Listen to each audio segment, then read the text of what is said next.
tudo bem? Então seja bem-vindo ao workshop, ao segundo capítulo desse grande workshop de prevenção e combate a incêndios estruturais. Na última aula, a gente conseguiu entender alguns desses pontos básicos, mas o tempo é pouco, o tempo é muito pouco.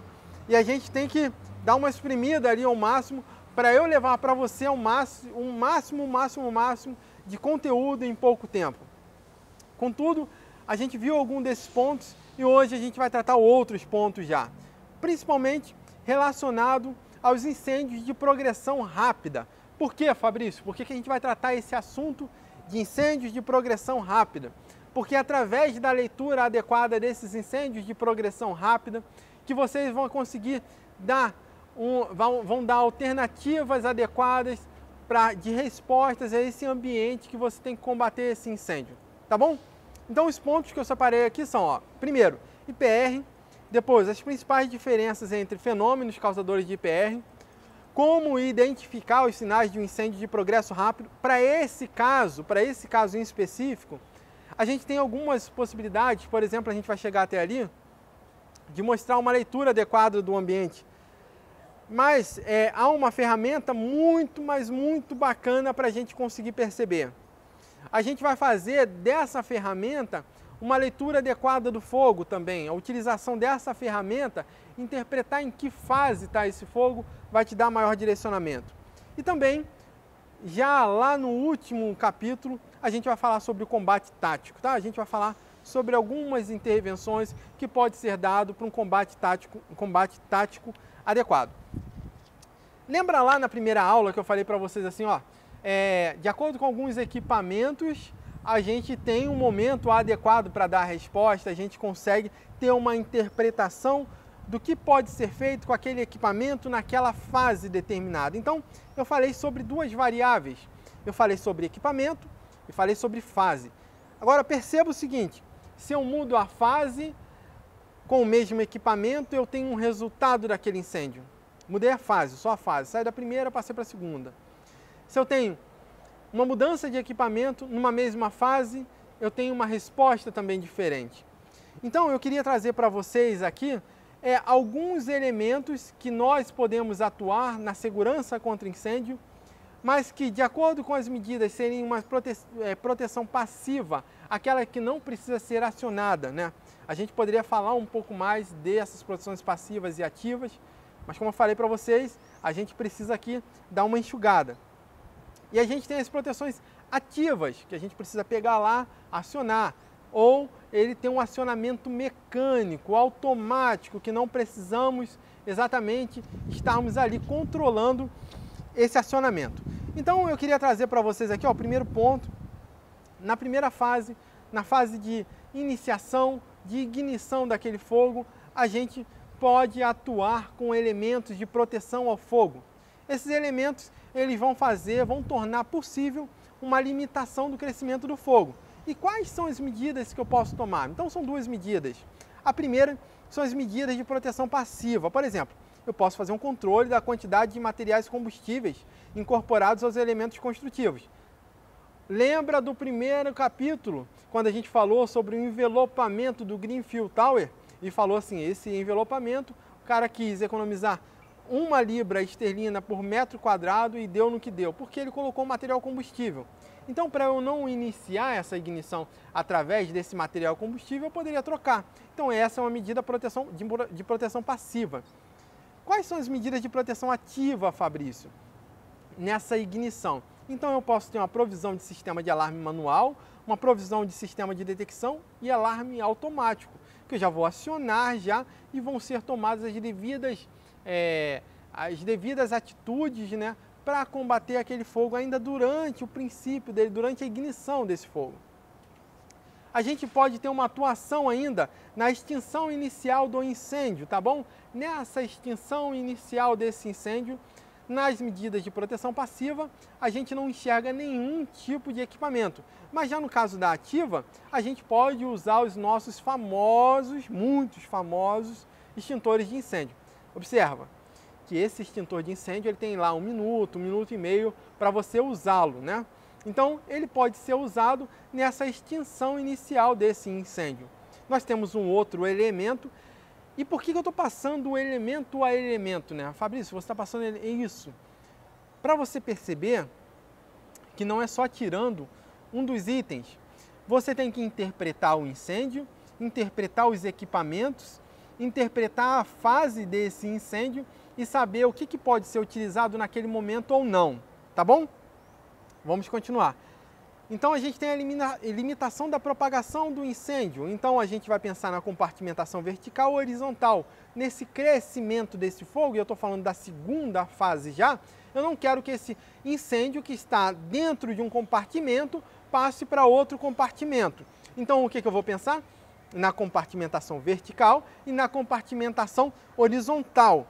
Quais as medidas de proteção ativa, Fabrício? Sim, aí nesse momento a gente precisa saber usar bem os hidrantes, assim como fazer provisão de sistema de extinção automática de incêndio, por exemplo, dos sprinklers, tá bom? Então, cada uma das fases vai exigir elementos diferentes para as medidas de proteção passiva e ativa, tá bom? Eu queria só tratar isso com vocês. Bom, um outro item importante é o nosso papel e caneta, no meu caso, uma lapiseira, e eu queria que vocês fizessem anotações comigo agora, a partir desse momento, tá bom? A gente vai começar a estudar as fases do fogo, não direto no gráfico, tá? A gente vai estudar as fases do fogo nesse incêndio acontecendo. Eu queria que você fizesse algumas observações nesse vídeo. Primeiro, o ambiente é controlado, nós temos uma parede que não existe ali, então a entrada de oxigênio ela é ilimitada, tá? Ilimitada. É uma sala com sofá, um ambiente com teor de oxigênio ali, sempre para esses estudos, de 21%, tá? Uma condição normal. E nesse incêndio a gente vai simular que caiu uma bituca de cigarro no sofá, e a partir dessa bituca de cigarro a gente vai estudar as fases do incêndio, tá bom? Então a gente vai estudar as 4 fases do incêndio a partir dessa bituca de cigarro. Mais uma vez, papel, caneta na mão, porque vão ser muitas informações, tanto que eu anotei aqui também, tá bom? Vamos lá. Então a primeira fase é inicial. Essa fase inicial, no gráfico, e a gente já vai ver esse gráfico novamente, para eu falar que ela saiu da primeira fase para a segunda, uma delimitação teórica dela é que esse incêndio dessa primeira fase, ela se restringe no material que iniciou o fogo. No nosso caso, nesse sofá, tá bom? Então primeiro eu coloquei o cigarro, e o cigarro com essa bituca de cigarro, ela, inicialmente, eu queria que você anotasse isso, ela vai liberar, primeiramente, uma fumaça branca para cinza claro. O que é essa fumaça que está sendo liberado com essa bituca de cigarro? Eu coloquei a bituca de cigarro lá no meu móvel, no meu sofá, nesse caso, e esse sofá está desidratando, tá desidratando. O que os artigos tratam como secagem, está sofrendo uma secagem, está liberando água, está liberando H2O. Por isso que essa fumaça ela vai ser rica em vapor, tá bom? Logo depois, essa fumaça que a gente vai ver aqui, e eu queria chamar a atenção para vocês do vídeo novamente, vamos lá. Ele está liberando, olha, ele está liberando o fogo logo começa a acontecer, tá bom? Essa fumaça aqui, que era cinza claro, daqui a pouco vai começar a ficar caqui. O ideal desse vídeo seria a gente entrar ali e fazer na casinha de fumaça, ali na casinha nossa de incêndio, tá? Mas eu queria mostrar para vocês que é possível também vocês pegarem essa percepção através desse vídeo que vocês podem reproduzir mais tarde, tá? Então esse incêndio, ele vai começar a liberar essa fumaça aqui, que é um vapor, essa fumaça bem clarinha, tá bom? Desculpa, aqui, voltou aqui. Essa fumaça, que ela é muito clarinha, que é o vapor. No entanto, daqui a pouco, vai começar a liberar uma outra fumaça que a gente vai chamar, e você vai anotar aí, é uma fumaça caqui. Então eu vou liberar vapor, mas eu vou cessar, Fabrício, eu vou parar de liberar vapor? Não. o que acontece é que é uma segunda etapa de liberação, acontece a termólise ou a pirólise, onde nós temos uma decomposição térmica, química desse combustível.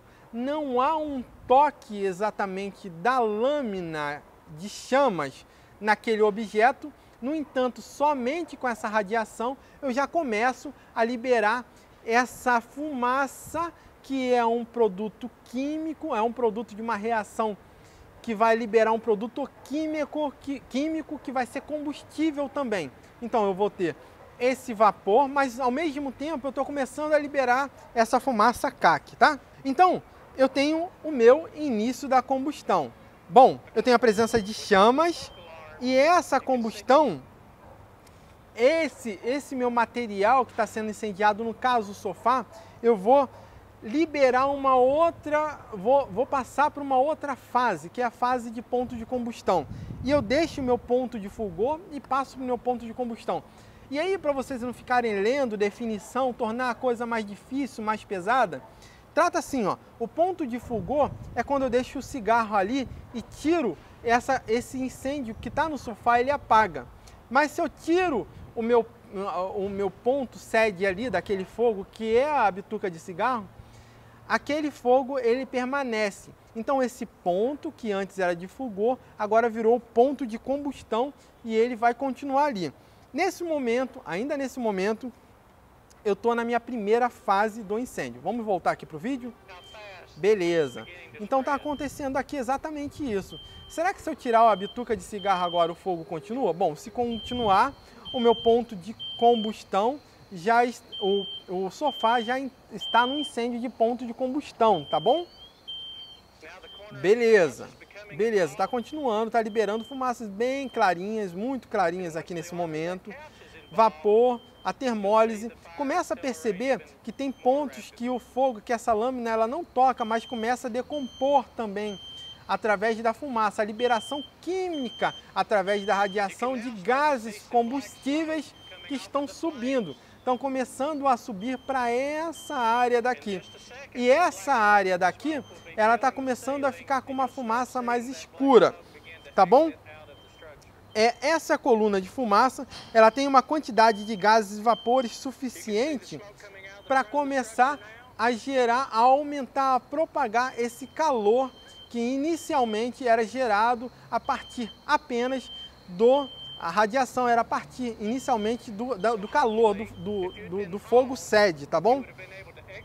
Bom, essa capa térmica que a gente vai chamar aqui, isso é uma capa térmica, é esse colchão aí que nós vamos ter de fumaça, tá? Essa capa térmica, ela vai deixar de ser branco, de cinza para branco e começar a se transformar numa fumaça mais escura. Essa primeira fase ainda desse incêndio, ela tem a presença de pouca fumaça.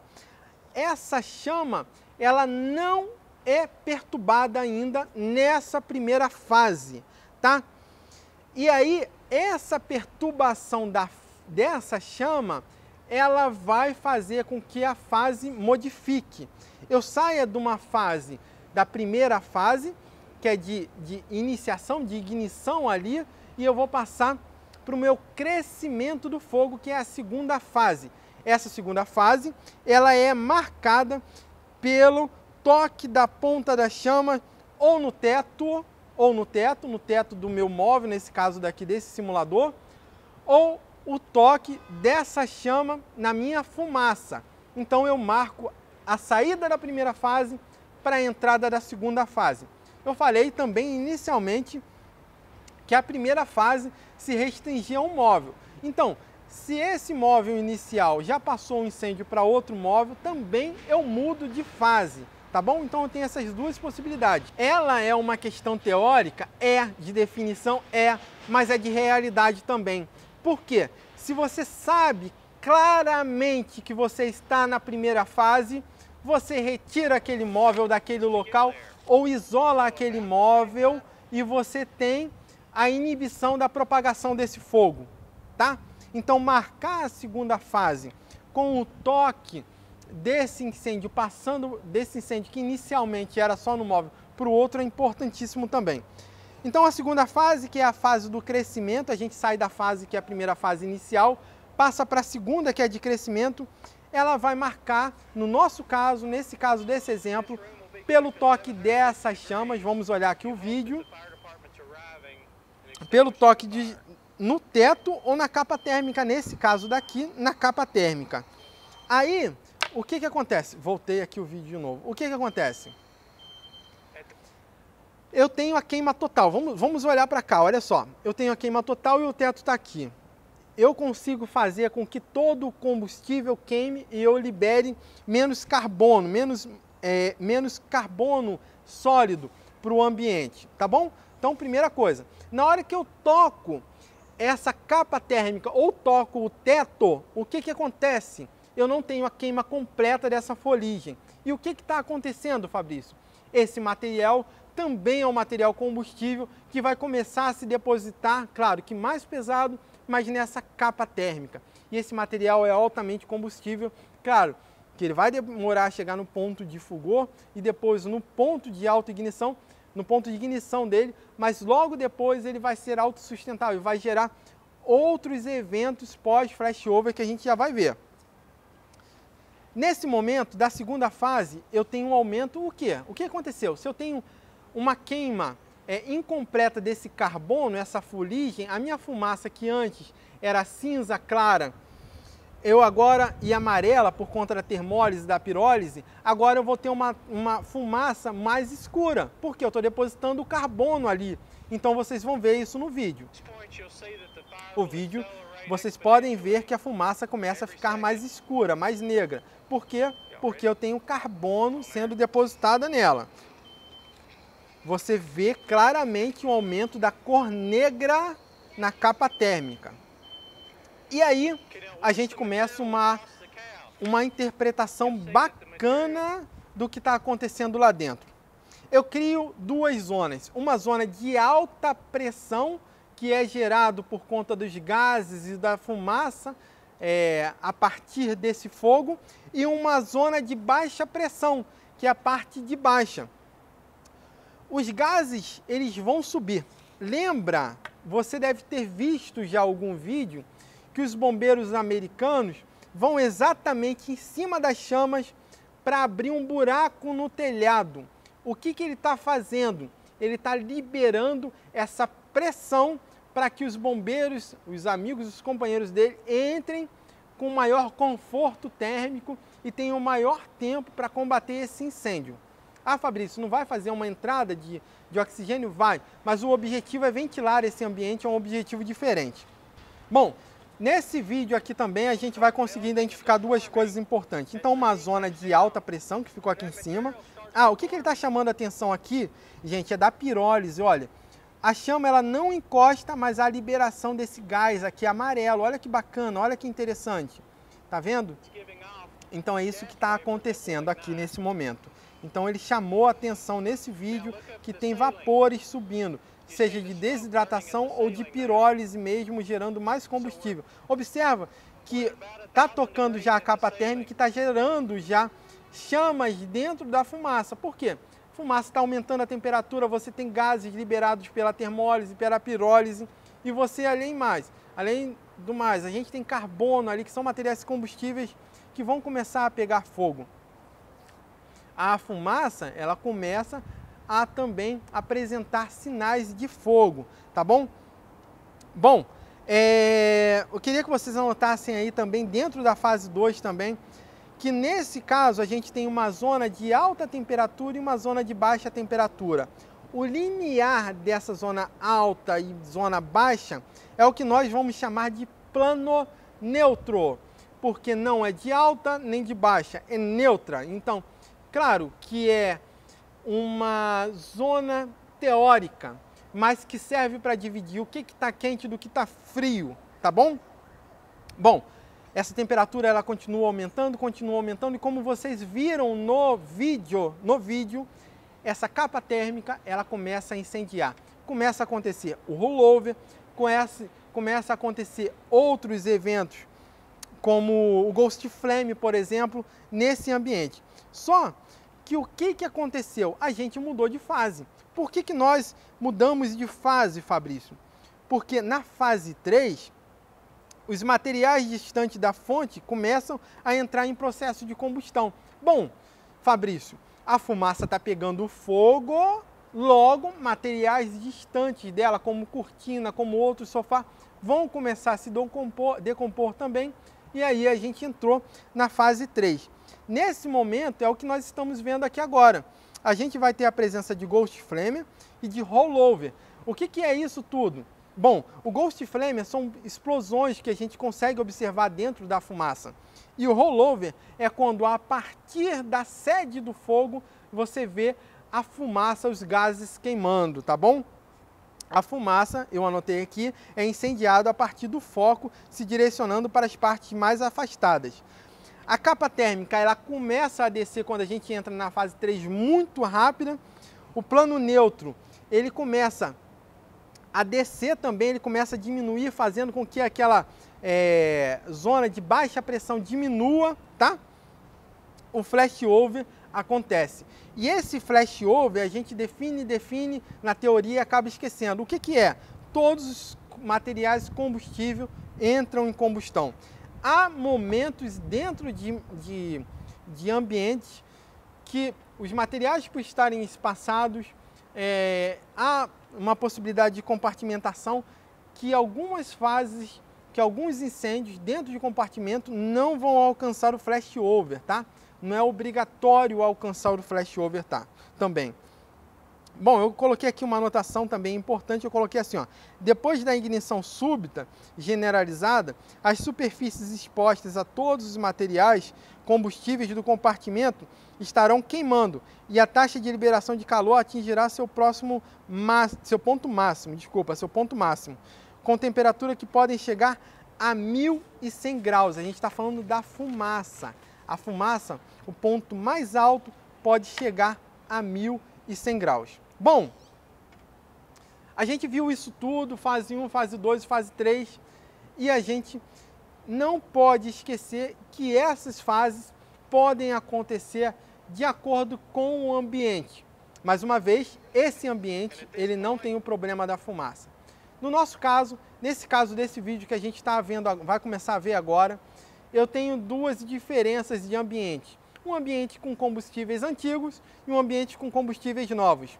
E esses ambientes com combustíveis antigos e novos, eles deixam as portas fechadas, esperam acontecer o flashover ou a queda completamente do oxigênio e depois eles abrem essas portas. E vocês conseguem ver claramente esse gráfico daqui acontecendo. Vamos lá? Do lado esquerdo, a gente tem... Do lado esquerdo nós temos os materiais antigos, tá? É a mesma casa, vocês podem observar aqui, ó, que no lado direito ela não está marcada, no lado esquerdo ela já está marcada, porque já tinha feito gravação do lado direito. Mas nos modernos, nos móveis modernos, olha o que acontece. Esse fogo, ele acontece muito mais rápido. Está marcando pelo mesmo tempo, foi colocado no mesmo ambiente, com o mesmo ponto de ignição. O que nós temos de diferente aqui é que os móveis no lado direito são mais novos e no lado esquerdo são antigos.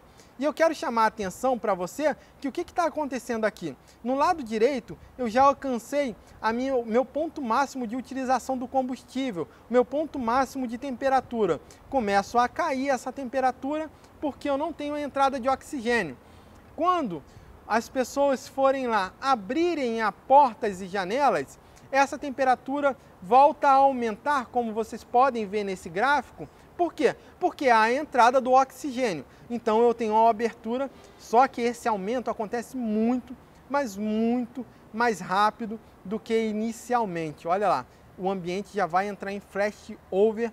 E flashover, lembrando vocês, é quando nós temos todos os materiais combustíveis sendo incendiados ao mesmo tempo. É o que aconteceu aqui agora. Então a ventilação ficou limitada, a oxigenação ficou limitada em 5 minutos. Depois de eu liberar essa ventilação, em 2 minutos e 15 eu tive o meu flashover. Então aqui é como se eu tivesse chegado em 2 minutos e 15. Enquanto a casa com os móveis antigos, a gente está chegando em 15 minutos e ainda não cessou a ventilação. Por quê? Porque o combustível ele está necessitando dos oxigênios que estão disponíveis ali naquele ambiente, do oxigênio que está disponível naquele ambiente, e essa queima está fazendo de forma muito lenta. E para que eu falo isso tudo, gente? Por que eu estou falando isso tudo? Porque se eu pego uma orientação de um instrutor muito antigo, ele vai pensar que eu tenho possibilidade de mudar a minha estratégia de combate mesmo quando eu estiver lá dentro, o que é uma mentira. Hoje, com os nossos materiais de acabamento, com os nossos novos materiais de móveis, a gente tem um tempo muito reduzido de mudança de estratégia para combater esse incêndio. Tá bom? Então, esse tempo que antigamente chegava a 12, 14 minutos que eu poderia mudar a estratégia, agora eu não posso mais. Eu tenho lá 3, 4 minutos para eu poder mudar a estratégia de combate a esse incêndio. Bom, para a gente continuar a sair dessa caixinha do tetraedro do fogo, vamos dando uma animada aí. Se você quiser dar uma paradinha, para um pouquinho, toma um café, bebe uma água e continue fazendo anotações, tá bom? A gente vai falar sobre os fundamentos importantes que foi trazido por um outro artigo, que é o artigo do Oliveira, tá? E ele vai falar assim, ó, fatores que afetam o desenvolvimento do fogo. O tamanho, o número de abertura de ventilação. Então você vê muitos vídeos americanos também, onde bombeiros vão quebrando janelas indiscriminadamente, aumentando o nível de oxigênio dentro daquele ambiente, aumentando o fogo. Essa ventilação, ela tem que ser controlada e estratégica para aumentar o conforto térmico e você visualizar o ponto da sede do fogo. E aí sim você faz essa ventilação estratégica. Esses fatores também mudaram porque o volume do ambiente sinistrado aumentou. Então, se eu tenho um ambiente pequeno, eu tenho menos volume de oxigênio. Se o meu volume é maior, eu tenho um problema maior. As propriedades térmicas das paredes do compartimento também é importante. A altura do teto do compartimento, então, se é muito alto, se é muito baixo, eu tenho mais ou menos tempo para que essa capa térmica desça, para que esse fogo toque o teto, para que eu tenha maior ou menor quantidade de oxigênio. O tamanho, a composição e localização dos materiais combustíveis que se inflamaram primeiro no compartimento. Então, o tamanho, a composição, a localização, tudo isso são fatores que vão afetar o desenvolvimento do fogo. Não é tão simples. E a gente tem uma outra definição muito importante, pessoal, muito importante, que é o balanço térmico. De forma simples, o balanço térmico ele pode ser definido como o grau de equilíbrio térmico existente em um cômodo fechado durante o desenvolvimento de incêndio, dependente do suprimento de combustível e da disponibilidade de ar e outros. O que é esse balanço térmico? Eu tenho muito bem definido uma faixa de alta pressão e muito bem definido uma faixa de baixa pressão. À medida que eu abra, que eu combata esse fogo, que eu jogue um jato incorreto, eu causo transtorno desse balanço térmico. E entender esse balanço térmico e não criar essa turbulência nessa fumaça acidental vai te proteger melhor de um provável acidente. Então esse balanço térmico, essa definição de que está muito quente está em cima e embaixo eu tenho que entrar agachado, é por isso. Fabrício, eu preciso sempre entrar em agachado? Não, porque na realidade, algumas vezes você vai ter a presença de capa térmica, na outras realidades você não vai ter. Então sempre preciso? Não. Mas se você vai treinar alguém, se você não tem como explicar, manda todo mundo entrar agachado, tá bom? Modelo cúbico de propagação do fogo, tá?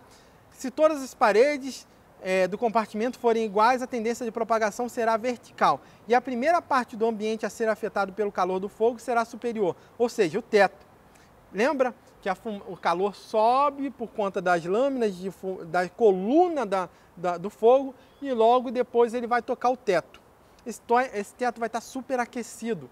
A água, o jato de água que eu vou utilizar, a quantidade de água que eu vou utilizar, ela está diretamente relacionada à segurança que eu vou ter que priorizar do combatente.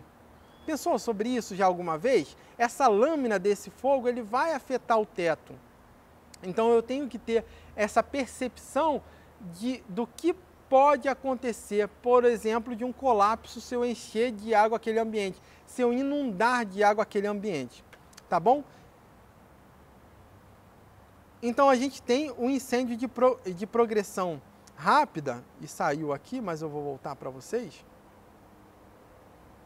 Um minuto. Bom, então, nós temos o incêndio de progressão rápida, que são aqueles incêndios que irão se desenvolver através do flashover e do backdraft. Esses incêndios de progressão rápida que nós temos que ter cuidado. Nós temos 3 grandes colunas e, por incrível que pareça, nós, no momento que estudamos incêndios estruturais, colocamos outros incêndios que não deveriam fazer parte dele nesse momento. Por exemplo, bolover. Bolover não é para entrar nessa caixinha aqui agora. Nessa caixinha do incêndio estrutural, a gente precisa colocar ignição súbita generalizada, que é o flashover, a ignição explosiva, que é o backdraft, e a ignição dos gases do incêndio, que também foi um problema que aconteceu aqui no Rio de Janeiro, tá? Onde alguns bombeiros militares morreram por conta da ignição dos gases. E nós não estudamos essa ignição dos gases do incêndio. Bom, flashover. Flashover há um aumento no aumento da temperatura dos gases presentes. Eu vou aumentando, e quem vai dissipar essa força que vai causar esse flashover é o aumento dessa temperatura desses gases, tá bom? Então, nesse gráfico aqui, eu queria chamar a atenção de vocês para as forças dissipadoras de cada um desses pontos importantes, desses 3 tipos de incêndio de progressão, do que esse incêndio de progressão rápida pode causar, tá bom? É exatamente isso. Primeiro, o flashover, a força dissipadora dele está no aumento da temperatura dos gases presentes. Lembra, aumenta tanto a temperatura dos gases que todos os combustíveis, por irradiação, por convecção, vão ser incendiados ao mesmo tempo. Então você entra no flashover. Backdraft, a oferta de um ar fresco, de um oxigênio em quantidade muito alta, faz com que esse backdraft aconteça. Eu tenho um ambiente completamente cheio de fumaça, em brasas ainda lá dentro, e eu abro esse ambiente e repentinamente acontece o backdraft. A ignição dos gases de incêndio, eu tenho a ignição dos gases que ela acontece não a partir do... Lembra do rollover? O rollover você tem a temperatura muito alta dos gases e a partir da sede do fogo você tem esses gases incendiando. Nessa ignição de gases eu tenho gases em todo o ambiente, esquece a sede. Ele vai tocar um ponto de curto-circuito, ele vai tocar um outro ambiente que está em chamas e ele vai incendiar de fora para dentro. Essas são as ignições dos gases de incêndio, tá bom? Então eu coloquei algumas identificações, como identificar os sinais de um incêndio de progresso rápido. Essa parte, eu vou falar sobre ferramentas no terceiro capítulo. A gente vai estudar só as ferramentas para identificar o flashover e o backdraft. Para fechar essa aula, porque senão fica muito, mas muito grande, eu vou falar sobre fluxo de gases. Esses fluxos de gases também nos trazem leituras muito adequadas do ambiente. Por exemplo, se eu tenho só uma porta, como vocês podem ver aqui, entrando o ar frio por baixo e saindo o ar quente por cima, o que isso está mostrando para mim? Está mostrando que a minha entrada de oxigênio ela é restrita entre essa capa de fumaça que está saindo e o chão. Se eu tenho um fluxo de gás bidirecional, ou seja, eu tenho um ambiente que está aberto na parte de cima, pode ser o oxigênio entrando por uma porta e uma janela mais alta liberando toda a fumaça. Essa porta, que se eu tivesse só a porta, eu sairia com a fumaça e entraria com oxigênio, sendo um fluxo bidirecional, agora eu abri uma janela, eu estou fazendo um fluxo unidirecional. Eu estou fazendo com que gases quentes, eles se locomovam até esse ponto. Ele vai buscar esse ponto. Então ele vai deixar o local. O aumento da temperatura desses gases pode levar, como está mostrando aqui, um incêndio que iniciou no primeiro pavimento para o segundo pavimento. Além do mais, a gente vai ter uma maior oferta de oxigênio, porque eu não estou limitado entre aquela saída e aquela entrada. Nesse desenho aqui de baixo eu também tenho um fluxo bidirecional, mas por que é bidirecional, Fabrício? Porque eu tenho duas portas ou janelas com a mesma altura. Então, aquela capa térmica ao descer, ela vai tocar a janela na mesma altura nas duas janelas e ela vai continuar deixando aquele ambiente da mesma forma, tá bom? Então eu vou criar um ambiente bidirecional também. Bom, para o nosso próximo capítulo eu vou falar só sobre essa ferramenta, o B-Safe. O B-Safe foi passado dentro das aulas do curso de especialista de incêndio estrutural, onde eu mostrei para eles como que foi criado. Eu vou falar para vocês também no próximo capítulo como que foi criada essa ferramenta. Por que foi criado? Porque esse bombeiro que criou essa ferramenta queria uma leitura adequada que levasse a um compreendimento do fogo que vai acontecer no próximo instante. Por exemplo, para vocês, eu queria mostrar para vocês a casa de fumaça que está ali atrás. Bom, essa casa de fumaça que está ali atrás, a gente consegue observar, por exemplo, como que eu consigo entrar e sair daquele ambiente. Como eu abro, como eu fecho essa porta que está ali, são coisas que nós, dentro do treinamento prático, nós vamos trabalhar, treinar dupla por dupla na entrada desse ambiente. São movimentos que nós vamos fazer para treinar você para a realidade, tá? Então a gente vai molhar essa porta para visualizar essa capa térmica que está descendo, está em alta temperatura, está acima de 100 graus, lembra? Acima de 100 graus, a água vai para o seu estado de vapor, deixa de ser líquido, passa para vapor. Eu vou conseguir verificar em qual momento, em qual faixa essa capa térmica está, e logo depois eu vou sugerir a entrada ou não da equipe de emergência. É isso que a gente faz na prática.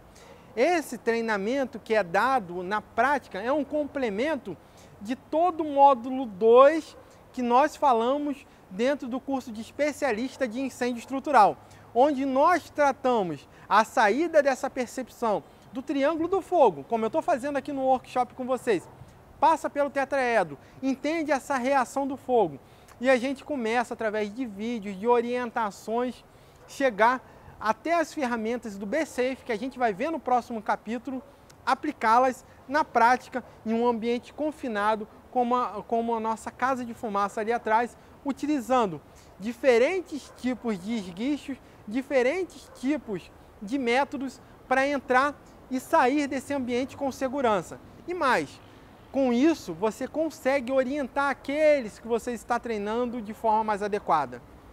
Então, vamos para o próximo capítulo, o último capítulo, onde eu vou tratar a ferramenta, essa ferramenta que é apresentada muitas vezes de forma recorrente dentro do curso de especialista de incêndio estrutural, mas nós vamos aprender aqui também no workshop de prevenção e combate a incêndio estrutural. Eu te aguardo para o próximo capítulo. Um abraço.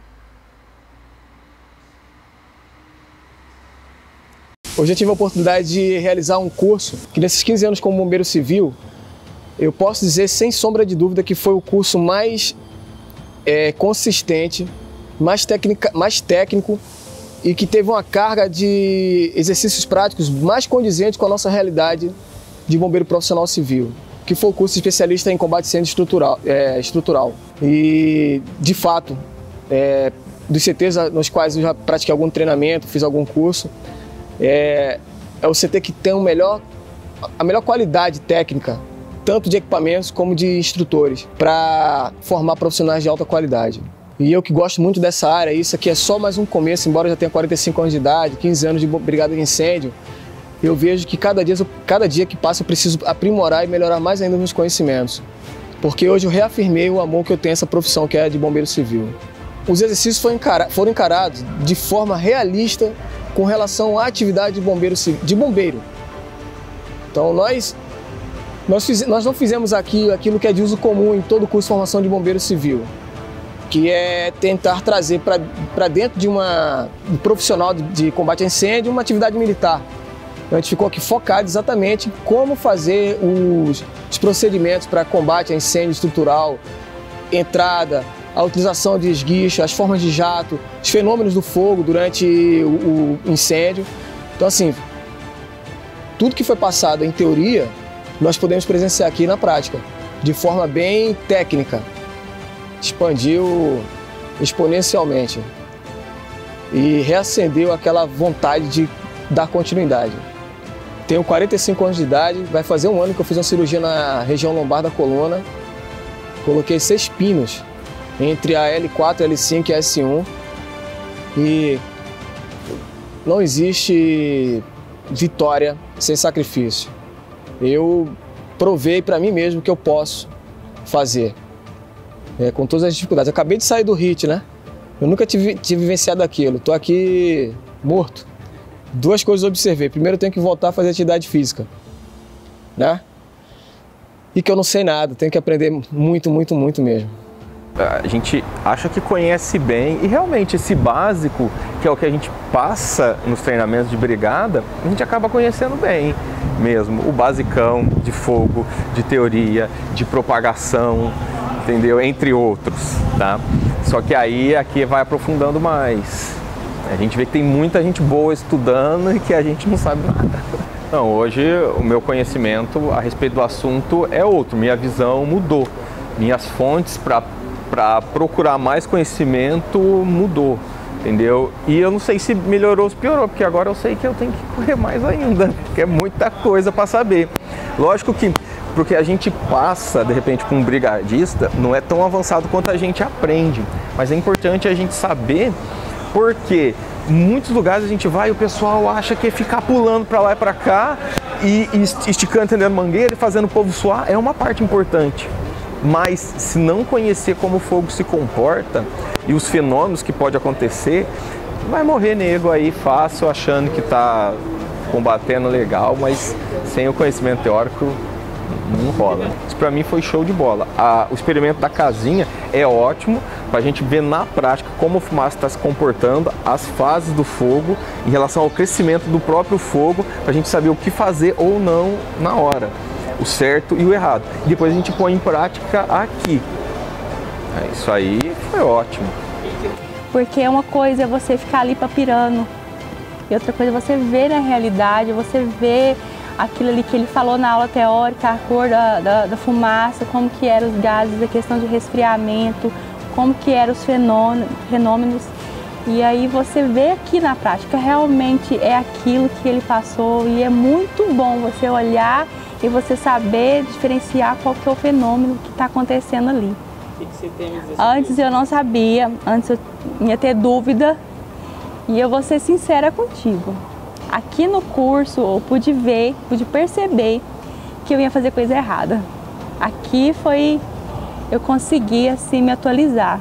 Treinamento é o momento de você errar, é o momento de você perguntar, porque na hora ali é o momento de você ralar.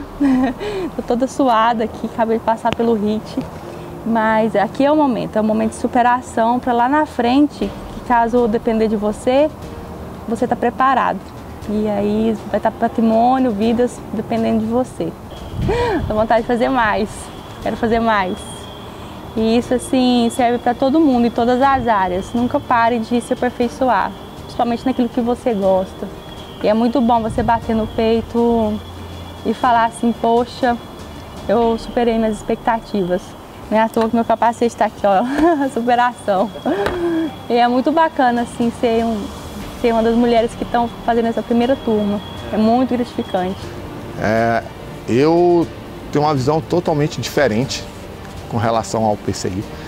Que nem eu falei antes, minha visão era PH. Tudo de PH, tô fazendo, tô caindo pra dentro ali e tal. E esqueci mesmo a área de PCI. Mas quando eu entrei no curso, que eu comecei a estudar, eu fui entender o fenômeno do incêndio, como se propaga, como ele se comporta, a dinâmica do fogo, eu vi o tamanho da importância. Eu até associo hoje, converso com meus colegas lá do trabalho, e aí eu falo, cara, o APH é muito importante, mas o PCI também é, se não mais. Porque no APH, se você errar, você está colocando a vítima ali em risco. Agora no PCI, se você errar, você está colocando a sua equipe, você está colocando a população fixa, você está colocando um número maior de pessoas em risco, a edificação. Então é uma área que nós não podemos errar. Eu vou ser bem sincero contigo, entendeu? É como se fosse a primeira vez que eu estivesse estudando PCI, de 12 anos na área. É a primeira vez. Gente, o que eu estudei nesses 2 meses, eu não vi em 12 anos. Não vi em 12 anos. Eu tenho um pouco de fobia. É uma coisa de espaço confinado, escuro, né? E hoje eu superei. Eu tive uma conversa com o Carlos Henrique, instrutor. Cara, o cara foi excelente. Me conduziu, entendeu? No primeiro dia de aula. Depois dessa conversa, eu passei por todos os obstáculos, principalmente os obstáculos escuros, fechado, confinado, sem nenhuma dificuldade. Vendo pessoas ao meu lado, senti a dificuldade, entrar em pânico e eu consegui me manter. Cara, eu não tenho nem palavras para agradecer o que o cara fez por mim. O que vocês fizeram aqui, superação, conhecimento e responsabilidade. Eu acho que a superação hoje, estar aqui, de passar por esse obstáculo, essa dificuldade, me enriqueceu bastante. É porque é um risco muito grande, cara, a nossa área. Então você tem que ser responsável, você não tem que chegar lá, pô, eu recebo bem, mas aí eu vou pegar e vou chegar e sentar minha bunda na cadeira e ficar ali. Não, cara, tu tem que ter responsabilidade. Tem vidas na tua mão. A palavra certa é responsabilidade, cara. Entendeu? Amor ao próximo.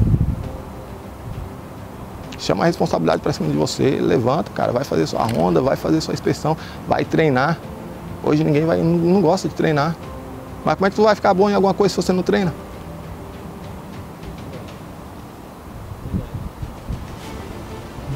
É treinamento, cara. E outra, é buscar conhecimento. Na nossa cidade não tem, não importa. Vamos sair, vamos buscar, vamos em outra cidade. Se der, vamos para outro país. Mas vamos correr atrás do melhor para nós. Você quer ser bombeiro? Então corre atrás, pô. Você quer que o bombeiro militar não fale de você? Levanta sua bunda, pô. Levanta sua bunda, vai correr atrás. Acha ruim porque o pessoal chama de brigadista? Mas o que você faz para tu ser chamado de bombeiro civil? Levanta, sacode a poeira, meu irmão, e corre atrás de conhecimento. Vamos embora. Você tem que defender a sua profissão, a sua área. Não é na falácia não, é mostrando. Mas você tá sentadinho ali, tá no seu mundinho, pô, tu tá recebendo de boa, tá sentado, tá empregado, entendeu? Hoje, ó, o tanto de coisa que nós passamos para estar aqui hoje. Estamos vivendo uma pandemia sinistra. Mas nem por isso nos parou, cara. Tanto vocês quanto nós.